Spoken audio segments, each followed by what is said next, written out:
kwa niaba ya management ya Young Africans kwenye bunge bonanza ambalo tumekuwa tukishiriki misimu yote. Nadhani tumekuwa tukishirikiana vizuri kwa kupitia kwa mratibu kaka yangu Sanga, na tumekuwa tukifanyikisha zoezi hili. Na tayari baada ya kupokea barua yenu kwa ofisi ya mtendaji mkuu, nilipokea maelekezo kwenye idara ya wanachama. Sasa sisi hatufanyi tathmini, sisi tunatambuana. Kwa nikuthibitishie, utambulisho wetu sisi ni wa kimfumo, sio wa maneno.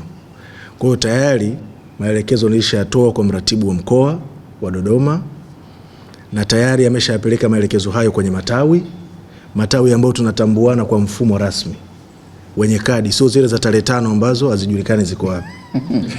Kwa hiyo tayari wanachama hao na mashabiki watashiriki kikamilifu kama kawaida, na uongozi uko tayari kutoa support ya kimaudhui, ya kimaandalizi pamoja na ushiriki.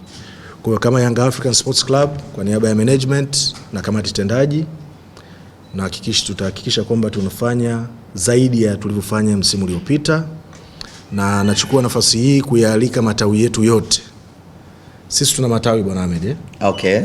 Kwa hiyo tawi letu Dodoma makao makuu, ndio Swaswa, NHIF, tunayo matawi pia ya kitaasisi. Safari tutataka yashiriki ili kuweza kuongeza mahusiano ya kitaasisi baina ya taasisi ya bunge na taasisi nyingine ambazo pia ni za kiserikali. Katika matawi yetu hatuna matawi tu ya wanachama, tuna matawi pia ya kitaasisi, ikiwepo NHIF pale Dodoma, ikiwepo TANESCO na mengineo mengi. Kwa hiyo tayari tumeshayaomba pia na kuyapa ujumbe viongozi wake waweze kushiriki. Kwa hiyo tunategemea kuwa na tamasha bora, naamini na nyinyi kamati mmejiandaa vizuri, na sisi kama Young Africans hatujafanya tena tathmini wala hatujajiridhisha. Tunakuhakikishia kwamba wabunge wengi walioingia safari hii ni wanachama wetu kwa kadi na wanazilipia.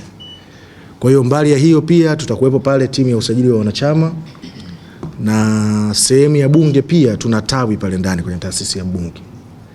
Kwa hiyo tutahakikisha pia timu inakuwepo pale kwa ajili ya kutoa huduma kwa wale wanachama wetu, na elimu pia ya Young Africans inafanya nini kama sehemu ya tamasha, na kuongeza hiyo chachu. Kwa hiyo baada ya kusema hayo, niwashukuru sana na niwahakikishie kwamba Young Africans tutashiriki kwa 100%. Asanteni sana.